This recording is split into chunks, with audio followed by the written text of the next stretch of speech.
Selamat pagi para siswa, senang sekali bisa bertemu dengan Anda di Anchor 2020. Dalam kelas ini kita akan mempelajari salah satu bagian tersulit dari Kitab Wahyu. Kita akan mempelajari 7 sangkakala.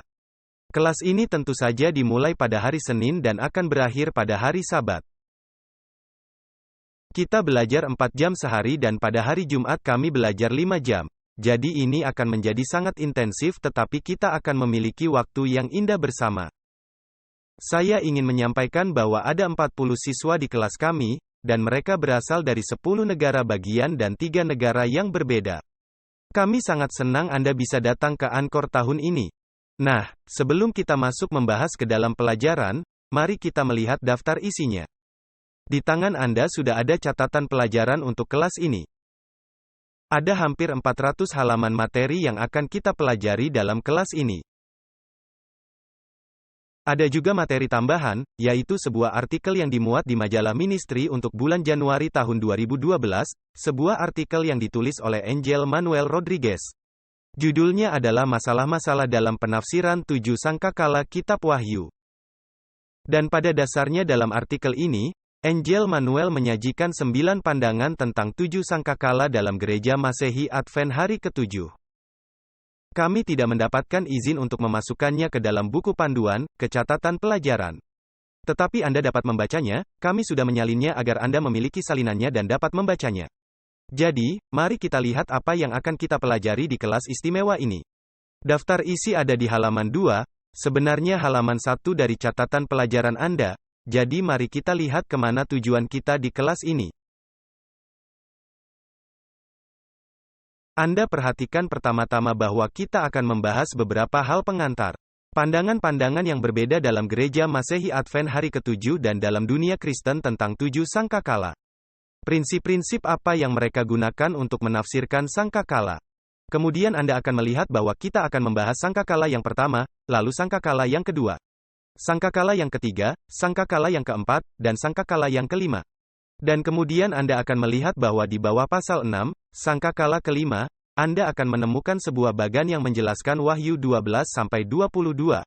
Saya tidak yakin kita akan dapat membahas bagan tersebut, tetapi bagan tersebut ada di halaman 146. Anda akan dapat melihatnya, mempelajarinya, ini akan memakan waktu beberapa saat untuk menguasai bagan tersebut. Dan kemudian Anda akan melihat di pasal 7 kita memiliki sebuah sisipan atau interlude di Wahyu pasal 11. Dan sisipan itu mencakup 2 periode sejarah tertentu. Periode pertama dalam sisipan Wahyu 11 berkaitan dengan 1260 tahun dominasi kepausan. 1260 tahun di mana kepausan, si tanduk kecil, binatang dari Wahyu pasal 13 memerintah terutama di Eropa. Dan kemudian peristiwa kedua yang kita temukan dalam sisipan ini adalah penggambaran atau deskripsi tentang Revolusi Prancis. Jadi Wahyu pasal 11 sebenarnya adalah sebuah sisipan yang sebenarnya menjelaskan sangkakala keempat dan sangkakala kelima. Jadi ingatlah bahwa sisipan dalam Wahyu 11 adalah penguatan dari sangkakala keempat yaitu tentang 1260 tahun. Dan sangkakala kelima yang merupakan gambaran Revolusi Perancis. Kemudian Anda perhatikan pasal yang lain, yaitu pasal 8, Matius, Lukas, dan zaman bangsa-bangsa non-Yahudi. Ini adalah pasal yang membahas tentang zaman bangsa-bangsa non-Yahudi yang dibicarakan dalam Wahyu 11 dan juga dalam Matius 24 dan Lukas 21. Jadi, kita akan membahas hal itu. Dan kemudian Anda perhatikan dari pasal 9 sampai pasal 12, kita akan membahas kitab kecil Daniel pasal 12 ayat 4 yang diterangkan dalam Wahyu pasal 10.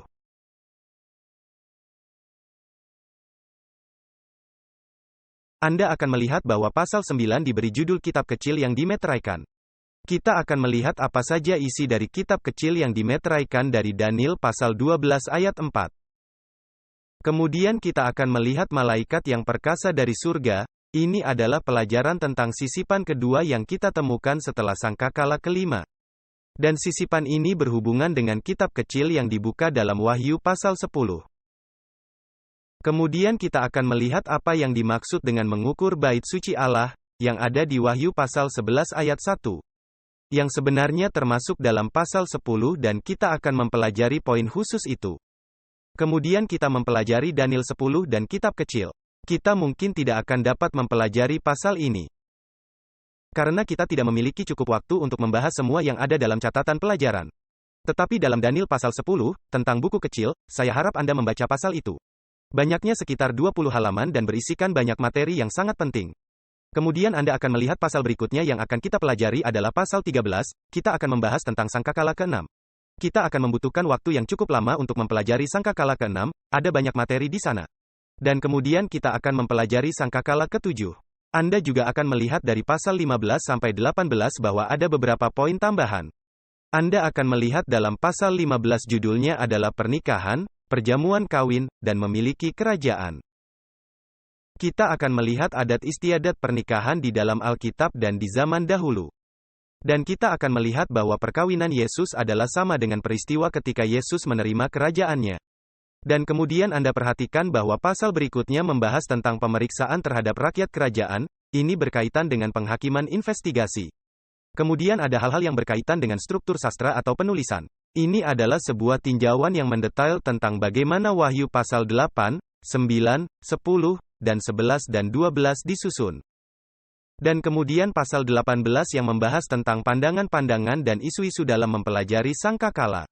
Dan di sana dimasukkan juga nubuatan Josiah Leach, dan juga 7 sangkakala dalam ajaran Advent. Dan kemudian ada informasi alamat kontak. Jadi, mari kita buka halaman 3 dan melihat metode-metode pemikiran yang dipakai dalam mempelajari sangkakala. Ada 4 di antaranya, yaitu preteris, futuris, pandangan penggenapan ganda, dan pandangan historisis. Ini bukan hanya pandangan orang Advent tetapi juga pandangan orang non-Advent. Pandangan pertama yang akan Anda lihat di sini adalah pandangan preteris, dan saya hanya akan membacakan dari buku panduan. Sangkakala-sangkakala ini menggambarkan peristiwa-peristiwa yang berkaitan dengan kekaisaran Romawi dan bangsa Yahudi pada abad pertama dari era Kristen. Dengan demikian, sangkakala-sangkakala itu adalah sejarah yang sederhana. Dan oleh karena itu, mereka memiliki kepentingan sejarah tetapi tidak memiliki relevansi bagi gereja saat ini. Jadi pada dasarnya pandangan preteris adalah bahwa sangkakala digenapi di dalam kekaisaran Romawi kuno. Dan digenapi pada bangsa Yahudi secara harfiah pada tahun-tahun pertama sejarah gereja Kristen. Jadi, jika demikian, maka hal ini menarik untuk dipelajari dalam studi sejarah. Tetapi sama sekali tidak ada relevansinya bagi gereja masa kini karena hal ini sudah berlalu. Dan tidak menggambarkan peristiwa-peristiwa yang akan terjadi di masa depan. Jadi, mari kita lihat pandangan lain yang ada di dunia saat ini, yaitu pandangan futuris.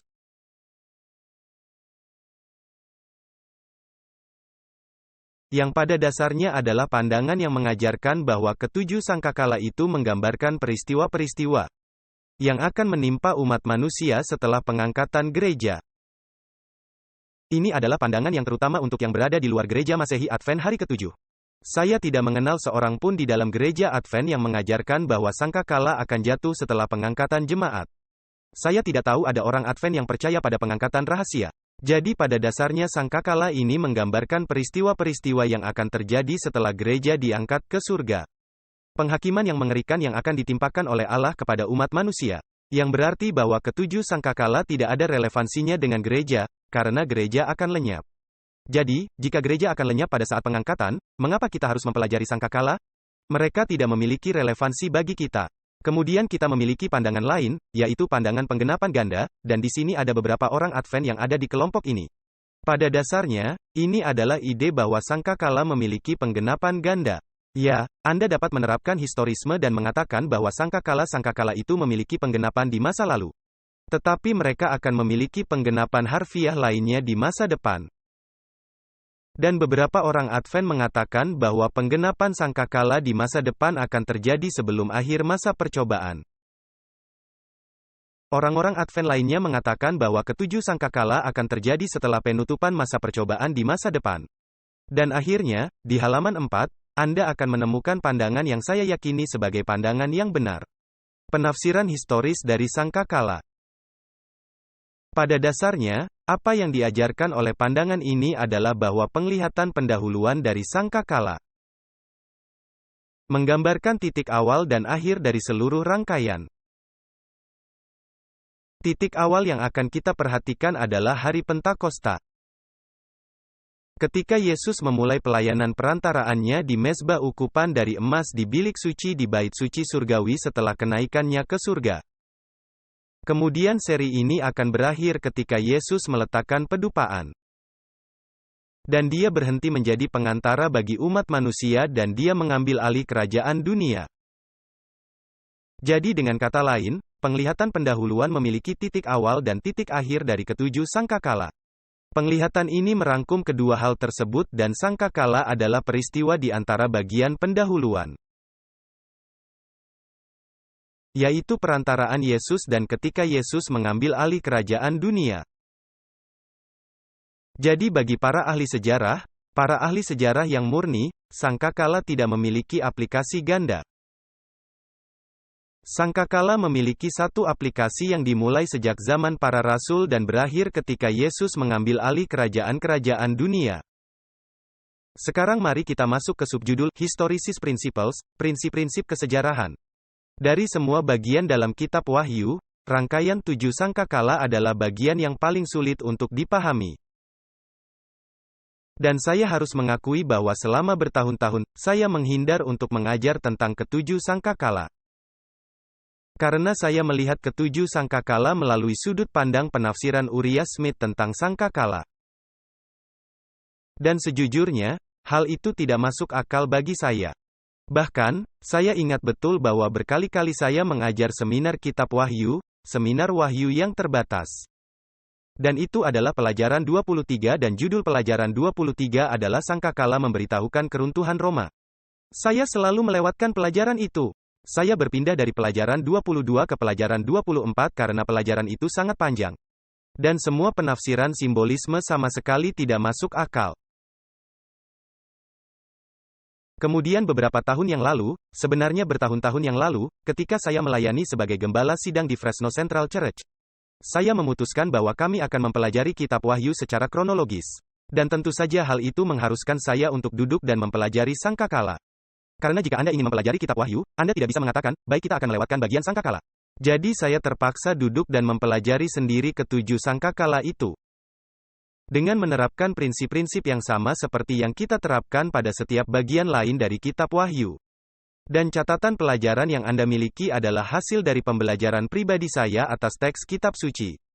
Tanpa merujuk ke Uriah Smith, atau dari para penulis futuris, atau ke orang-orang lain yang telah menulis tentang sangkakala. Tetapi benar-benar pergi ke kitab Wahyu itu sendiri dengan sebuah leksikon atau kamus, dengan sebuah konkordansi, dan mempelajari sangkakala-sangkakala itu sendiri. Dan saya pikir semuanya akan masuk akal saat kita melangkah maju. Sekarang kita perlu memiliki prinsip-prinsip penafsiran tertentu untuk memahami sangkakala dan juga bagian-bagian lain dari kitab Wahyu. Pertama-tama, ketika kitab Wahyu tidak menafsirkan sebuah simbol, kita harus pergi ke ayat-ayat lain di dalam kitab suci untuk menemukan penafsiran yang benar tentang simbol tersebut. Apakah hal ini sudah jelas? Kedua, dan ini mungkin prinsip yang paling penting dari semuanya. Kita harus dengan seksama mempertimbangkan urut-urutan peristiwa atau struktur penulisan kitab Wahyu. Kitab Wahyu adalah dokumen yang terjalin secara rumit dengan kilas balik, nubuatan, pengulangan, dan perluasan. Kita harus ingat bahwa Allah tidak mewahyukan kitab Wahyu dalam urutan kronologis yang tepat. Penglihatan-penglihatan di dalam kitab Wahyu diberikan dalam siklus-siklus seperti halnya kitab Daniel yang memiliki 4 siklus. Yaitu Daniel 2, Daniel 7, Daniel 8 dan 9, dan Daniel 10-11. Dengan kata lain, tentang kitab Wahyu, kita tidak bisa mengatakan, nah saya ingin tahu apa yang akan terjadi di masa depan. Jadi Anda mulai dari Wahyu 1 ayat 1 sampai Wahyu pasal 22, ayat terakhir dan Anda berkata, baik sekarang saya tahu urutan kronologis dari peristiwa-peristiwa tersebut. Tidak, kitab Wahyu memiliki struktur yang sangat rumit. Anda tahu saya dapat memberikan contoh di bagian atas halaman 5 dalam catatan pelajaran Anda. Ada 3 perikop tentang 144.000 dalam kitab Wahyu. Pertama-tama, dalam Wahyu 7 ayat 1 sampai 8. Pemeteraian 144.000, setiap bagian memiliki penekanan yang berbeda. Jadi, dalam Wahyu 7 ayat 1 sampai 8, Anda mendapati pemeteraian 144.000. Kemudian Anda pergi ke pasal 14, melewati banyak pasal di antaranya, dan kita menemukan karakter 144.000. Dan kemudian dalam pasal 15 ayat 2-4, Anda mendapati kemenangan 144.000 atas binatang itu, patung binatang itu, tandanya, dan bilangan namanya. Jelas sekali, ini bukan dalam urutan kronologis. Anda hanya memiliki 3 ayat yang berbeda yang menekankan aspek-aspek yang berbeda tentang 144.000. Prinsip ketiga yang perlu kita perhatikan adalah adegan pengantar dari setiap seri berisi titik awal dan titik akhir dari keseluruhan seri. Inilah yang saya sudah sebutkan di awal. Jadi dengan kata lain, ayat-ayat pengantar untuk setiap seri jemaat, untuk seri meterai, untuk seri sangkakala, berisi titik awal dari seluruh seri dan titik akhir dari seluruh seri. Apakah Anda memahami maksud yang saya sampaikan? Anda tahu bahwa saya memiliki beberapa poin yang mengilustrasikan prinsip ini. Dalam Wahyu pasal 1 ayat 1-7 ada 2 titik waktu bagi jemaat-jemaat. Mari kita buka sejenak Wahyu pasal 1 ayat 1-7. Dan Anda akan melihat bahwa Anda memiliki titik awal dan Anda juga memiliki titik akhir, Wahyu pasal 1 ayat 1. Sebenarnya, mari kita lanjutkan ke ayat 4 karena waktunya yang singkat. Dikatakan dalam ayat 4, dari Yohanes kepada ketujuh jemaat yang di Asia Kecil. Jadi apakah itu titik awalnya? Ia menulis kepada ketujuh jemaat di Asia, tetapi sekarang perhatikan ayat 7, dan kita tidak dapat melihat semua rincian di antaranya. Ayat 7 mengatakan, "Lihatlah, ia datang dengan awan-awan dan setiap mata akan melihat dia, juga mereka yang telah menikam dia. Dan semua bangsa di bumi akan meratapi dia." Ya. Amin. Izinkan saya bertanya kepada Anda, apakah ayat 7 ini berurutan secara kronologis dengan apa yang kita temukan sebelum dan sesudahnya? Tidak, karena setelah itu, ayat ini kembali berbicara tentang jemaat. Jadi, di bagian pendahuluan tentang ketujuh jemaat ini, kita memiliki titik awal, yaitu Yohanes menulis kepada ketujuh jemaat, dan titik akhir, yaitu Yesus datang dalam awan-awan. Apakah poin ini jelas? Sekarang mari kita perhatikan juga Wahyu 3 ayat 21. Ini adalah kesimpulan dari seri jemaat-jemaat dan pengantar terhadap seri meterai-meterai. Wahyu pasal 3 ayat 21. Barang siapa menang, ia akan kududukkan bersama-sama dengan aku di atas tahtaku. Itu di masa depan, bukan? Yesus berkata, aku akan mendudukkan mereka bersama-sama dengan aku di atas tahtaku. Sebagaimana aku pun telah menang dan duduk bersama-sama dengan Bapakku di atas tahtanya. Dan kemudian setelah ini ada ketujuh meterai. Jadi, apakah titik awal dari ketujuh meterai itu? Ketika Yesus duduk bersama Bapanya di mana? Di atas tahtanya, pada saat kenaikannya ke surga. Di manakah meterai-meterai itu berakhir? Ketika kita duduk bersama Yesus di atas tahta. Apakah Anda memahami atau tidak? Jadi, ayat pengantar memberi Anda titik awal dan titik akhir. Hal yang sama juga terjadi pada Wahyu pasal 8, seri tentang sangkakala. Di sana terdapat, mari kita buka Wahyu pasal 8, pendahuluan dari seri sangkakala, Wahyu pasal 8. Dan mari kita perhatikan mulai dari ayat 2, karena ayat 1 adalah kesimpulan dari rangkaian meterai-meterai itu. Dikatakan, lalu aku melihat ketujuh malaikat, yang berdiri di hadapan Allah, dan kepada mereka diberikan 7 sangkakala. Maka datanglah seorang malaikat lain, dan ia pergi berdiri dekat mezbah dengan sebuah pedupaan emas.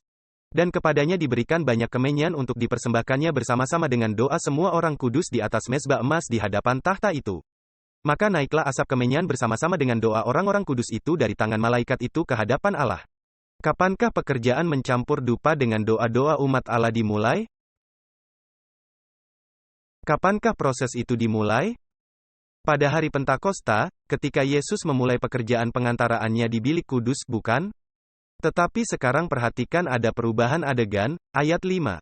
Dalam ayat 5 dikatakan, lalu malaikat itu mengambil pedupaan itu, mengisinya dengan api dari mezbah. Kita akan melihat, kita akan kembali kemari di Wahyu 14.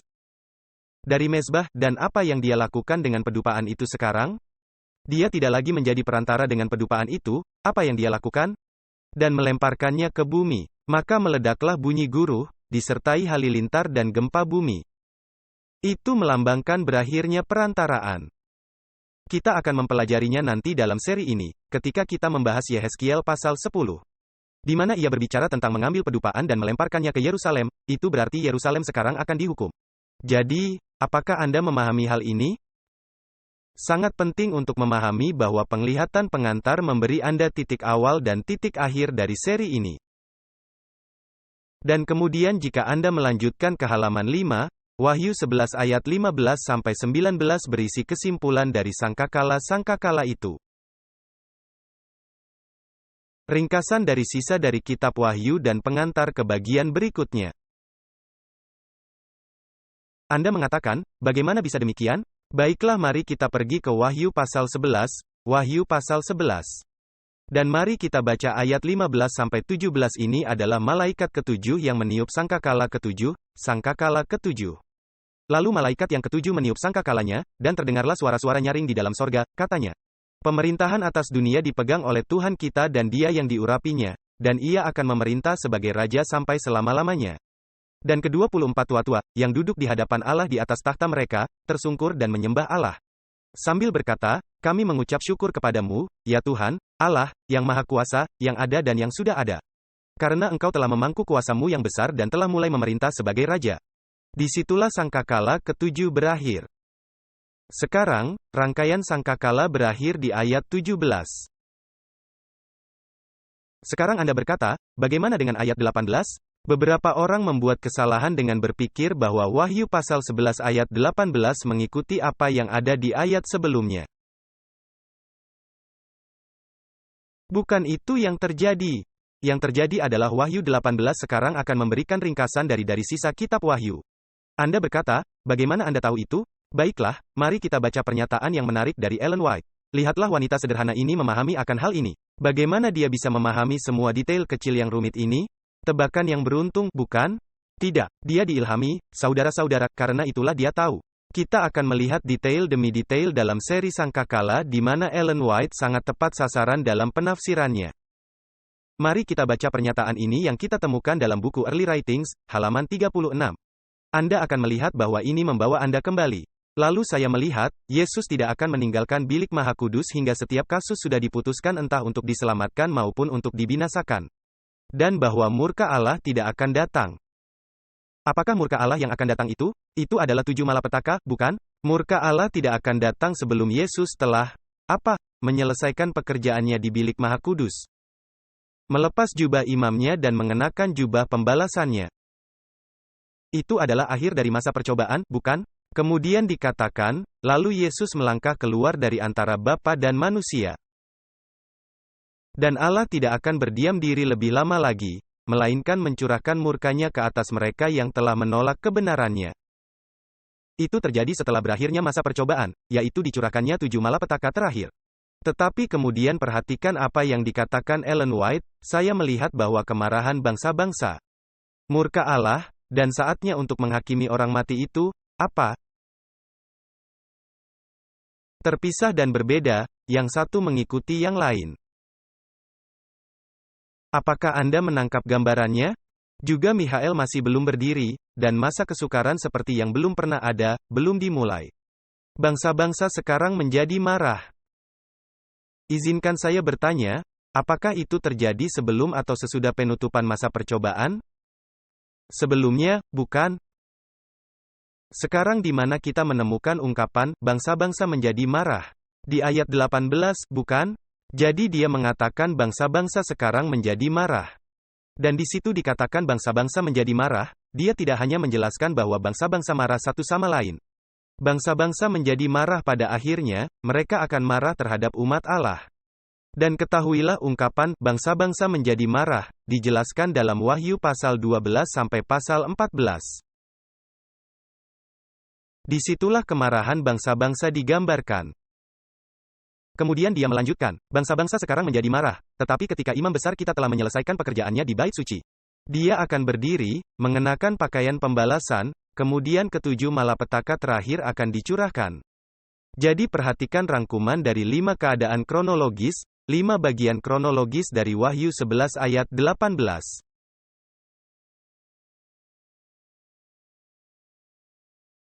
Bangsa-bangsa menjadi marah, yang digambarkan dalam Wahyu 12-14. Di sana Anda menemukan gambaran tentang kuasa-kuasa di bumi yang marah kepada umat Allah, yang ingin menghancurkan umat Allah. Wahyu 15-19 menggambarkan berakhirnya masa percobaan dan dicurahkannya ketujuh malapetaka terakhir. Itu merangkum frase apa? Amarahmu telah datang. Kemudian dikatakan bahwa peristiwa berikutnya adalah waktu untuk menghakimi orang mati. Orang mati yang mana? Orang-orang benar? Tidak. Siapakah yang dihakimi setelah malapetaka dicurahkan? Ketika Yesus datang, ini menggambarkan milenium, pasal 20. Dan kemudian dikatakan waktunya untuk memberi upah kepada orang-orang kudusmu. Jadi ketika Yesus datang, apakah ia akan memberi upah kepada orang-orang kudusnya? Ya. Apakah dia akan mulai menghakimi orang-orang jahat? Ya. Dan kemudian bagian yang terakhir, yaitu untuk menghancurkan mereka yang membinasakan bumi. Kapan mereka yang membinasakan bumi akan dibinasakan? Setelah milenium. Apakah kalian mengikuti saya? Jadi ayat 18 memberi Anda pengantar untuk sisa kitab Wahyu. Dan kemudian Wahyu 11 ayat 19, kita ada di halaman 6, Wahyu 11 ayat 19 adalah pengantar untuk bagian selanjutnya dari kitab Wahyu, Wahyu 12-14. Apakah Anda memahami saya atau tidak? Jadi Wahyu 11 ayat 19, Ellen White selalu menerapkan ayat tersebut pada permulaan pekerjaan Yesus di Bilik Maha Kudus pada tahun 1844. Sekarang tunggu dulu, jika kita menganggap Wahyu sesuai urutan kronologisnya, maka kita harus mengatakan bahwa terbukanya Bilik Maha Kudus di surga. Dan terlihatnya tabut perjanjian, itu setelah kedatangan kedua Yesus. Tetapi apakah yang dituliskan oleh Wahyu 11 ayat 19? Allah membawa Anda kembali ke bagian yang berhubungan dengan kemarahan bangsa-bangsa. Apakah Anda memahami saya atau tidak? Saya berharap kita memiliki lebih banyak waktu untuk menyempurnakan semua ini, tapi itulah mengapa Anda memiliki waktu belajar di sore hari. Kembali, renungkan, pikirkan berdasarkan apa yang kita bicarakan. Sekarang, mari kita lanjutkan ke bagian berikutnya. Pertanyaan serius tentang konsistensi hermeneutika. Hermeneutika berarti prinsip-prinsip penafsiran. Para penafsir kitab Wahyu yang saya temukan dalam pembelajaran saya seringkali tidak konsisten dalam menafsirkan kitab ini. Sebagai contoh, metode historisis mengajarkan bahwa seri jemaat dan meterai dimulai sejak kapan? Pada zaman para rasul, Efesus adalah gereja apostolik, bukan? Dan di dalam meterai-meterai, kita diajarkan bahwa kuda putih adalah gereja yang keluar untuk mendapatkan kemenangan dan menaklukkan, yaitu gereja apostolik. Jadi, seri ini dimulai pada masa para rasul dan berakhir pada masa kapan? Ketika Kristus mendirikan kerajaannya yang kekal. Jika demikian, mengapa Uriah Smith dan para penafsir lainnya mengatakan bahwa sangkakala dimulai pada abad keempat dengan invasi bangsa-bangsa barbar? Apakah Anda menangkap maksud saya? Kedua, beberapa penafsir Advent percaya bahwa ada dua penggenapan sangkakala. Satu di masa lalu dan satu lagi di masa depan. Namun, apakah ada penggenapan ganda dalam nubuatan berantai? Apakah ada dua penggenapan bagi jemaat-jemaat? Tidak. Apakah ada dua penggenapan pada meterai-meterai itu? Tidak. Apakah ada dua penggenapan untuk Daniel 2, dan Daniel 7, dan Daniel 8 dan 9, dan Daniel 11? Tidak. Dalam nubuatan berantai, ada berapa banyak penggenapan? Anda memiliki satu penggenapan dalam nubuatan berantai. Pertanyaan lainnya, apakah invasi barbar sedemikian penting secara historis sehingga dibutuhkan 4 sangkakala untuk menggambarkan invasi barbar? Itulah yang dilakukan oleh Uriah Smith. Lebih jauh lagi, mereka yang menafsirkan sangkakala sebagai penggambaran invasi barbar dan pertumbuhan Islam dan Turki. Seringkali tidak konsisten dalam cara mereka menafsirkan simbol-simbol tersebut. Kadang-kadang mereka mengartikan bahasa secara harfiah dan di lain waktu mereka menggunakan bahasa secara simbolis. Ada ketidakkonsistenan dalam metode penafsiran simbol-simbol. Akhirnya, di bagian atas halaman 7, bagi mereka yang melihat kebangkitan dan kejatuhan Islam dan peranan Turki dalam sangkakala, harus bertanya. Di manakah dalam garis nubuatan yang lainnya yang menyebutkan tentang Turki atau Muslim? Apakah mereka ada dalam Daniel 2? Apakah orang-orang Muslim dan Turki ada di dalam Daniel 2? Tidak. Apakah mereka ada di dalam Daniel 7? Tidak. Apakah mereka ada di Daniel 8 dan 9? Tidak. Apakah ini termasuk dalam seri tentang gereja? Tidak. Apakah mereka berada dalam seri tentang meterai? Tidak. Apakah mereka ada di Daniel 11 dan 12? Tidak. Apakah mereka ada di Wahyu 12? Tidak. Apakah mereka ada di dalam Wahyu 13? Tidak. Jadi, memasukkan Muslim dan Turki ke dalam sangkakala hanya merupakan cerminan dari pandangan yang dipegang oleh Uriah Smith, yang memperkenalkan pandangan ini ke dalam gereja Advent. Dan ngomong-ngomong, saya tidak merendahkan karya Uriah Smith.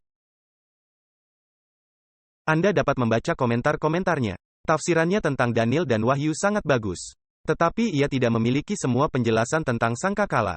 Ia tidak memiliki semua penjelasan khususnya tentang pertempuran Harmagedon. Ia percaya bahwa raja dari utara adalah Turki dan mengeringnya sungai Efrat adalah secara harfiah.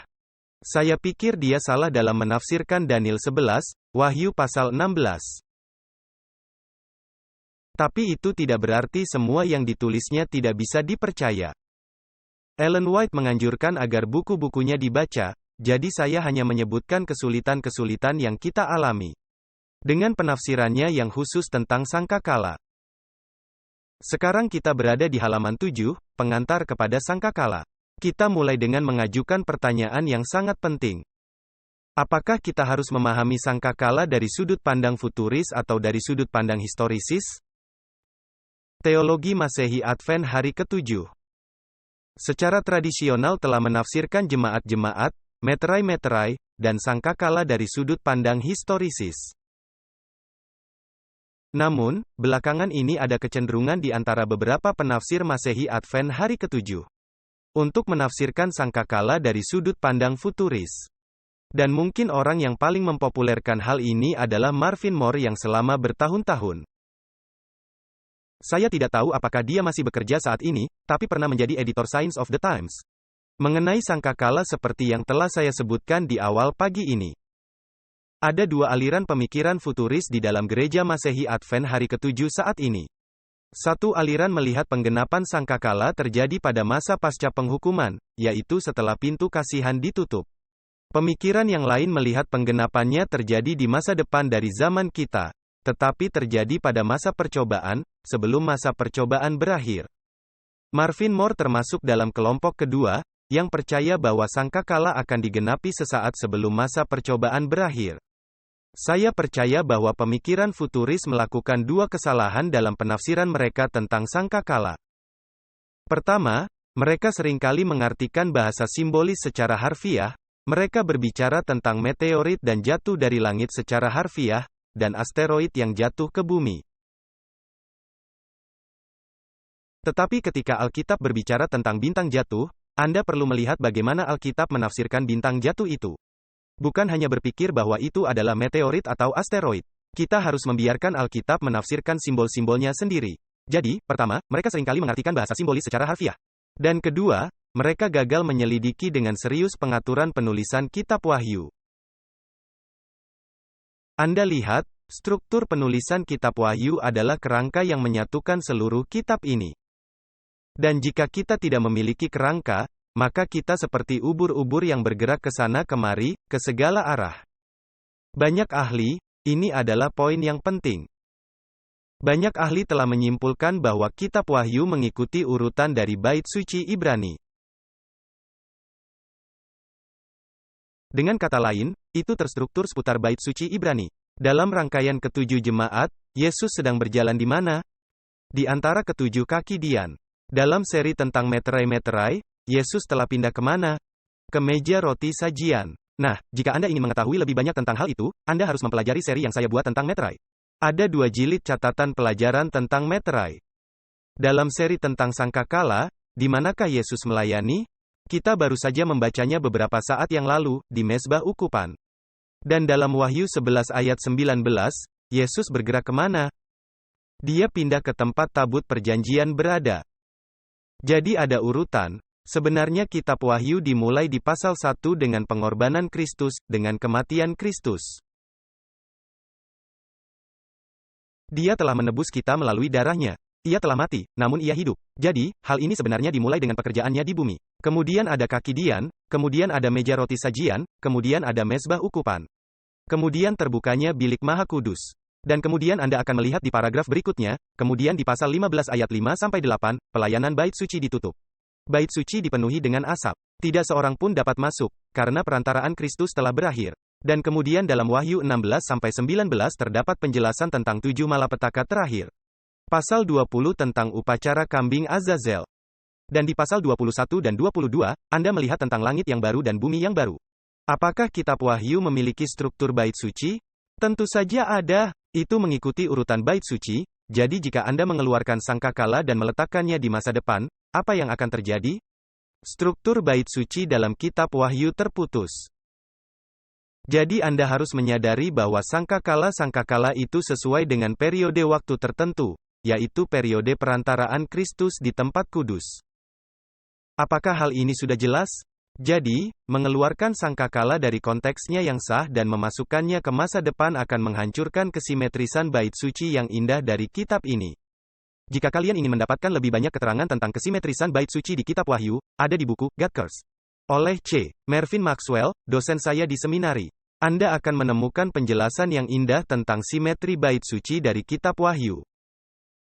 Sekarang mari kita lihat posisi normatif Masehi Advent hari ke-7 mengenai sangkakala. Ada beberapa hal yang tidak dapat ditawar sehubungan dengan konsep Masehi Advent hari ke-7 mengenai sangkakala. Setelah Desmond Ford, apakah Anda pernah mendengar tentang dia? Dia meninggal beberapa waktu yang lalu. Setelah Desmond Ford mengemukakan gagasan-gagasannya yang baru tentang nubuatan Alkitab, General Conference membentuk komite untuk mempelajari Daniel dan Wahyu yang dikenal dengan nama Darkom, untuk menyelidiki argumen-argumennya.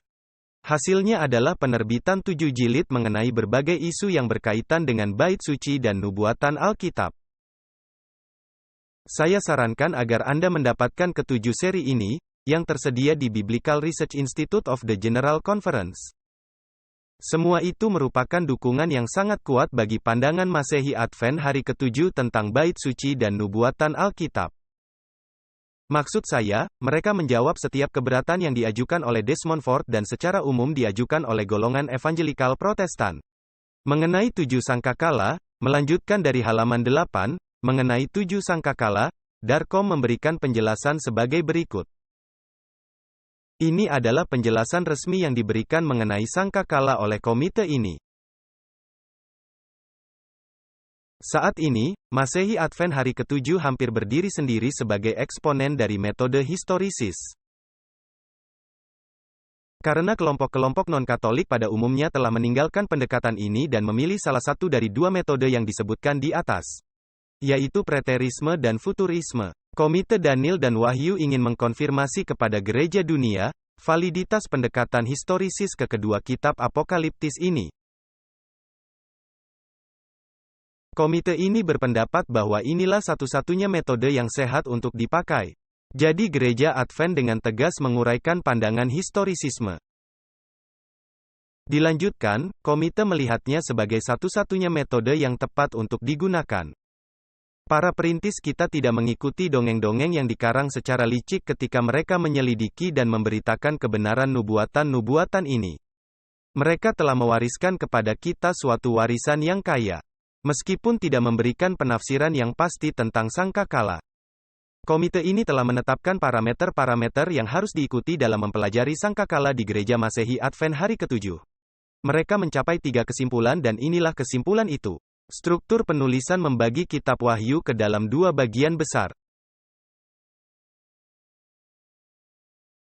yaitu bagian sejarah yang menekankan pengalaman gereja dan peristiwa-peristiwa yang berkaitan selama era Kristen, yaitu jemaat, meterai, dan sangkakala, dan bagian eskatologis, yang berarti bagian akhir zaman yang berfokus secara khusus pada peristiwa-peristiwa akhir zaman dan akhir dunia. Yaitu rangkaian yang dimulai dengan Wahyu pasal 12, di mana terdapat pengantar tentang penganiayaan selama 1260 tahun. Naga yang marah kepada perempuan itu. Pasal 13, binatang itu, patung dan tandanya. Wahyu 14, pekabaran 3 malaikat, dan lain-lain. Kedua, rangkaian meterai dan sangkakala terjadi di bagian sejarah Wahyu.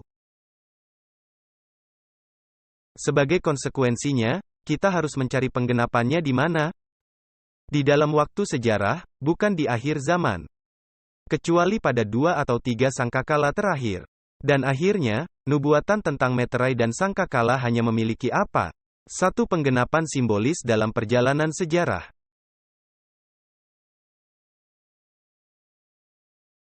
Sekarang Ellen White memperingatkan tentang bahaya dari mengeluarkan ayat-ayat wahyu dari konteks historisnya yang sah. Ia pernah menulis kepada seorang guru sekolah bernama John Bell. Dan sebenarnya ia menulis 2 surat kesaksian yang panjang kepadanya. Dan saya hanya memasukkan sebagian kecil dari apa yang ia tuliskan kepadanya. Karena dia mengambil nubuatan yang berlaku untuk masa lalu dan dia menerapkannya pada masa depan, dia mengeluarkannya dari konteks historisnya yang sah. Ellen White memperingatkan bahwa kita perlu mempelajari setiap bagian dari kitab Wahyu dalam periode waktu penggenapannya. Saya membaca dari Selected Messages Jilid 2, halaman 102. Ada beberapa orang yang dalam mempelajari Alkitab, mereka mengira bahwa mereka menemukan terang yang besar. Dan teori-teori baru, tetapi semua itu tidak benar. Kitab suci semuanya benar, tetapi dengan salah menerapkan kitab suci, manusia sampai pada kesimpulan yang salah. Kita terlibat dalam konflik yang hebat, dan konflik ini akan menjadi semakin sengit dan menentukan ketika kita mendekati pertempuran terakhir. Kita memiliki musuh yang tidak bisa tidur. Dengan kata lain, ia menderita insomnia. Dan ia terus-menerus bekerja pada pikiran manusia yang belum memiliki pengalaman pribadi. Dalam ajaran umat Allah selama 50 tahun terakhir, apakah penting untuk kembali kepada apa yang semula dipercayai oleh gereja Advent? Tentu saja. Ellen White melanjutkan. Beberapa orang akan mengambil kebenaran yang berlaku untuk zaman mereka dan menempatkannya, di mana? Di masa depan. Peristiwa-peristiwa dalam rangkaian nubuatan yang penggenapannya telah terjadi di masa lalu, dijadikan, apa? Masa depan, dan dengan demikian oleh teori-teori ini iman sebagian orang dirusak. Di bagian lain dari kesaksian yang ditulis Ellen White kepada John Bell pada halaman 102 dan 103. Ellen White menulis, dari terang yang Tuhan telah berkenan berikan kepada saya. Engkau berada dalam bahaya melakukan pekerjaan yang sama. Menyajikan kepada orang lain kebenaran-kebenaran yang sudah digenapi. Dan sudah melaksanakan pekerjaannya yang khusus untuk waktu itu di dalam sejarah iman umat Allah. Anda mengakui bahwa fakta-fakta di dalam sejarah Alkitab adalah benar, tetapi mengaplikasikannya, pada masa yang mana? Menerapkannya, pada masa depan. Mereka memiliki kekuatan mereka, di mana? Di tempat yang tepat, dalam rangkaian peristiwa, yang telah menjadikan kita sebagai umat seperti sekarang ini. Dan dengan demikian mereka harus ditunjukkan kepada mereka yang berada dalam kegelapan kesesatan. Nasihat yang sangat bijaksana dari roh nubuat, tentang tidak mengambil hal-hal yang berlaku untuk masa depan dan menjadikannya masa lalu. Tidak mengambil hal-hal yang terjadi di masa lalu dan menerapkannya pada masa depan, seperti yang dilakukan beberapa orang dengan sangkakala. Sangkakala telah digenapi di masa lalu, setidaknya kita sekarang berada dalam periode sangkakala ke-6. Semua telah digenapi, hanya sangkakala ke-7 yang akan terjadi di masa depan. Kita tidak boleh mengambil semua sangkakala dan berkata bahwa ini akan terjadi di akhir sebelum penutupan masa percobaan. Karena itu akan mengacaukan apa yang kita temukan dalam rangkaian nubuatan yang telah Allah berikan. Sekarang, di manakah Ellen White menempatkan sangkakala dalam alur waktu? Apakah ia menempatkannya di masa depan? Apakah dia percaya bahwa sangkakala itu sudah lampau? Kita memiliki bukti yang jelas bahwa Ellen White percaya bahwa sangkakala ke-6 digenapi mulai tahun 1844. Yang berarti 5 sangkakala yang pertama pasti telah digenapi pada saat kapan? Wah, pasti sudah digenapi sebelum tahun 1844, bukan? Anda tidak perlu memiliki kebijaksanaan seperti Raja Salomo untuk memahami hal itu atau Albert Einstein untuk memahami itu. Sekarang, indikasi apakah yang kita miliki dalam tulisan-tulisan Ellen White bahwa sangkakala telah digenapi sebagian besar di masa lalu. Dengan pengecualian bahwa kita sekarang berada dalam periode sangkakala ke-6, dan sangkakala ke-7 benar-benar terjadi di masa depan. Baik. Ungkapan waktu, tidak akan ada penundaan lagi. Ada di Wahyu 10 dalam konteks sangkakala ke-6. Di manakah Ellen White menempatkan ungkapan waktu, tidak akan ada penundaan lagi? Apakah ia menyatakan hal itu sebagai masa lalu atau masa yang akan datang? Masa lalu dari zaman kita. Perhatikan pernyataan ini yang kita temukan dalam Selected Messages, Jilid 2 halaman 105. Kitab yang dimeteraikan bukanlah kitab Wahyu, melainkan bagian dari nubuatan Daniel yang berkaitan dengan hari-hari terakhir. Ellen White berbicara tentang Daniel 12 ayat 4, yaitu menyembunyikan dan memeteraikan kitab hingga akhir zaman. Dia melanjutkan, kitab suci berkata, tetapi engkau, Daniel, sembunyikanlah segala firman itu, dan meteraikanlah kitab itu sampai pada akhir zaman. Banyak orang akan menyelidikinya, dan pengetahuan akan bertambah. Ketika kitab itu dibuka, ada pernyataan, waktunya, tidak akan ada penundaan lagi. Itu berasal dari Wahyu 10 yang ada dalam konteks sangkakala ke-6. Kitab Daniel sekarang sudah dibuka meterainya. Dan wahyu yang diberikan Kristus kepada Yohanes akan sampai kepada semua penduduk bumi. Dengan bertambahnya pengetahuan manusia, dipersiapkan untuk berdiri pada hari-hari terakhir. Sekarang perhatikan pernyataan berikutnya, ini ada di halaman 107 dan 108 dari Selected Messages Jilid 2. Pekabaran Wahyu 14 yang mengumumkan bahwa saat penghakiman Allah telah tiba, diberikan pada masa akhir zaman.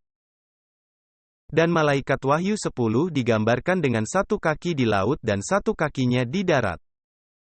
Menunjukkan bahwa pekabaran tersebut akan disampaikan hingga ke negara-negara yang jauh, menyeberangi lautan. Dan pulau-pulau di lautan akan mendengar pemberitaan pekabaran peringatan terakhir kepada dunia kita. Dan malaikat yang kulihat berdiri di atas laut dan di atas bumi. Mengangkat, dia mengutip Wahyu 10 yang berada dalam konteks sangkakala ke-6. Dan malaikat yang kulihat berdiri di atas laut dan di atas bumi. Mengangkat tangannya ke langit, dan ia bersumpah demi Dia yang hidup selama-lamanya, yang menciptakan langit dan apa yang ada di dalamnya.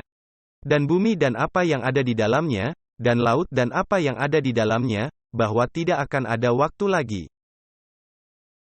Sekali lagi ia mengutip Wahyu 10, yang berada dalam konteks sangkakala ke-6, dan kemudian ia memberitahu kita kapan hal ini digenapi. Pekabaran ini mengumumkan apa? Akhir dari periode nubuatan. Kekecewaan mereka yang rindu bertemu dengan Tuhan kita di tahun 1844. Benar-benar pahit bagi mereka yang telah dengan begitu sungguh-sungguh menantikan kedatangannya. Ini adalah kehendak Tuhan, bahwa kekecewaan ini harus datang dan kesungguhan setiap hati harus apa? Harus dibuktikan. Jadi kapan Ellen White menempatkan ungkapan, tidak akan ada penundaan lagi? Tahun berapa?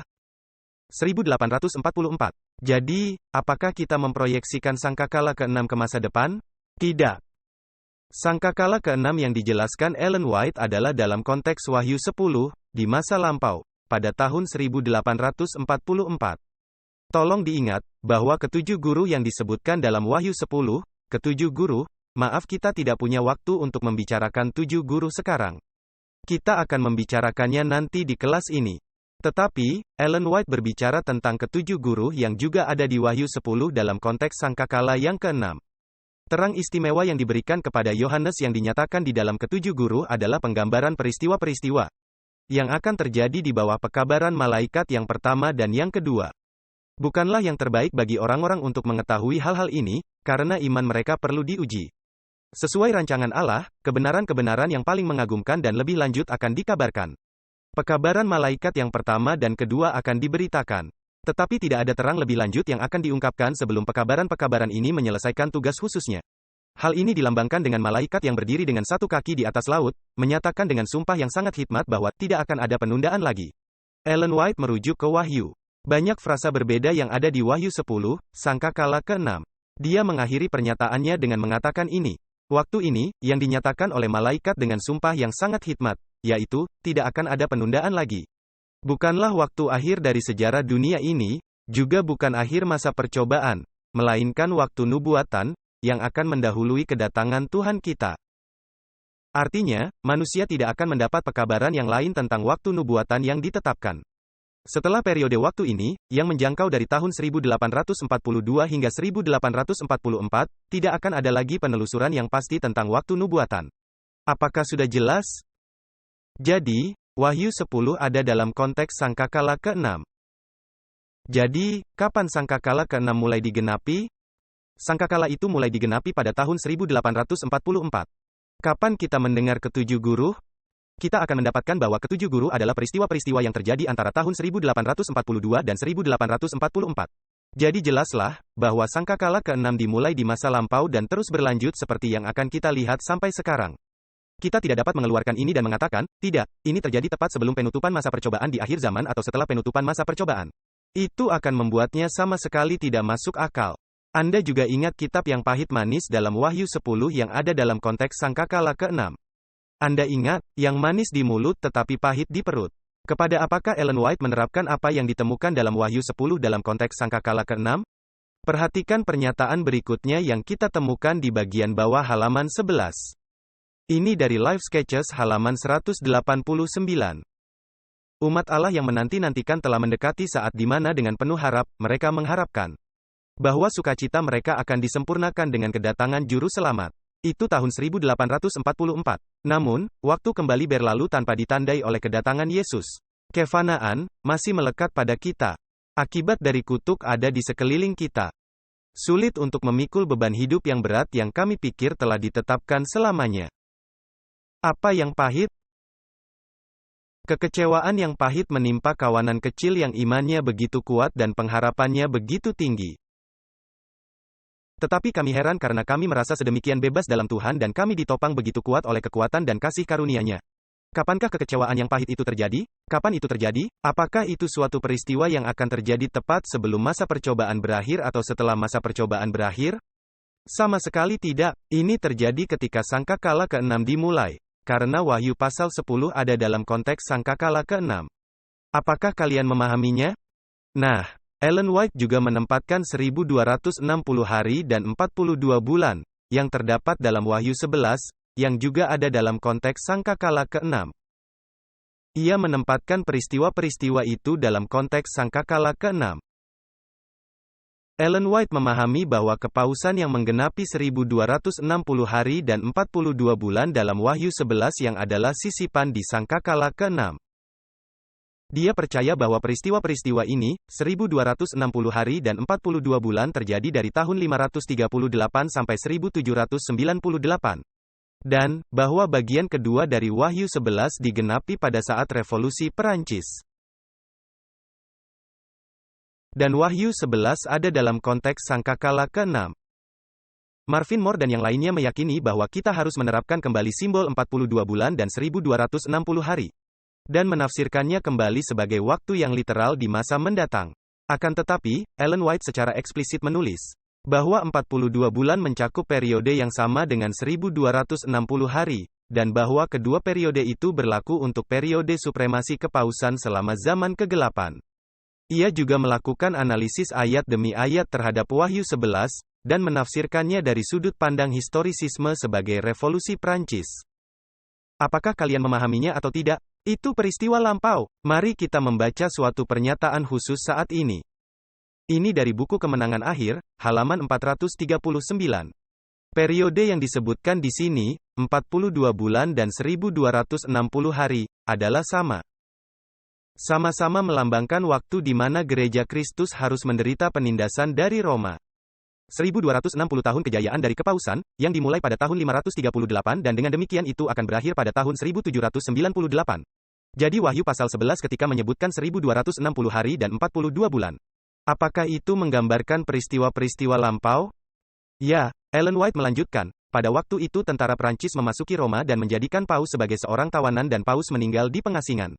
Walaupun seorang Paus baru segera terpilih, tetapi hierarki kepausan tidak pernah bisa lagi menggunakan kekuasaannya yang sebelumnya pernah ia dimiliki. Lalu Ellen White melanjutkan, bahkan lebih eksplisit, kuasa diberikan kepadanya untuk berlanjut selama 42 bulan. Dan Nabi itu berkata, maka tampaklah kepadaku satu dari kepala-kepalanya seperti kena luka yang mematikan. Sekali lagi, dia mengutip kitab suci. Barang siapa ditentukan untuk ditawan, ia akan ditawan, barang siapa ditentukan untuk dibunuh dengan pedang, ia harus dibunuh dengan pedang. 42 bulan adalah sama dengan 1 masa, 2 masa, setengah masa, yaitu 3,5 tahun, atau 1260 hari dalam Daniel 7. Apakah jelas? Waktu selama kekuasaan kepausan menindas umat Allah. Periode ini, seperti yang dinyatakan dalam bab-bab sebelumnya, dimulai dengan supremasi kepausan pada tahun 538 Masehi dan berakhir pada tahun 1798. Pada waktu itu Paus ditawan oleh tentara Perancis, kekuasaan kepausan menerima luka yang mematikan dan nubuat digenapi.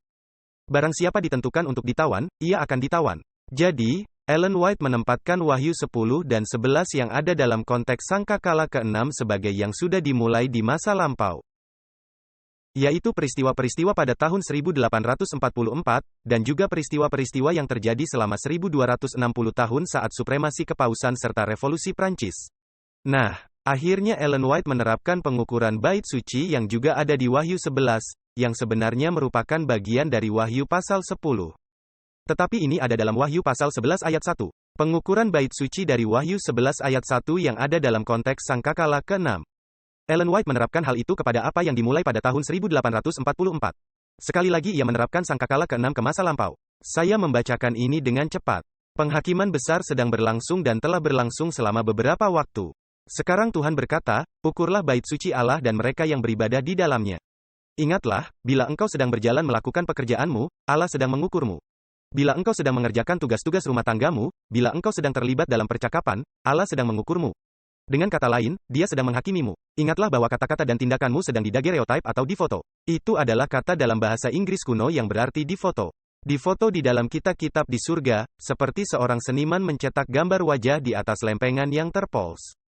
Inilah pekerjaan yang sedang berlangsung, untuk mengukur bait suci dan para penyembahnya, untuk melihat siapa yang akan tahan berdiri di hari terakhir. Mereka yang berdiri teguh, akan mendapat jalan masuk yang lebar ke dalam kerajaan Tuhan dan Juru Selamat kita, Yesus Kristus. Pada waktu kita sedang melakukan pekerjaan kita, ingatlah bahwa ada satu pribadi yang sedang mengawasi, dengan roh apa kita sedang melakukannya. Tidakkah kita seharusnya membawa Sang Juru Selamat ke dalam kehidupan kita sehari-hari, ke dalam pekerjaan duniawi dan ke dalam tugas-tugas rumah tangga kita? Maka di dalam nama Allah kita ingin meninggalkan segala sesuatu yang tidak berguna. Semua gosip dan kunjungan yang tidak berguna. Dan mempersembahkan diri kita sebagai hamba-hamba dari Allah yang hidup. Jadi, ketika dikatakan mengukur bait suci, apakah itu sesuatu yang akan terjadi di masa depan? Atau itu sesuatu yang sudah dimulai sejak tahun 1844 dan berlangsung hingga hari ini? Jadi, dengan kata lain, kita masih berada dalam periode sangkakala ke-6. Nah, kita akan menghentikan sesi pertama kita di sini. Dan ketika kita berkumpul kembali untuk sesi kedua, kita akan menyelesaikan bab ini mengenai materi pengantar sehubungan dengan sangkakala-sangkakala. Kita akan mulai dari bagian bawah halaman 13, yaitu hubungan antara meterai-meterai dengan sangkakala-sangkakala. Jadi kita akan kembali dan melihat meterai-meterai itu, dan kita akan melihat betapa pentingnya hal itu berkaitan dengan ketujuh sangkakala. Jadi, jangan lewatkan episode menarik berikutnya.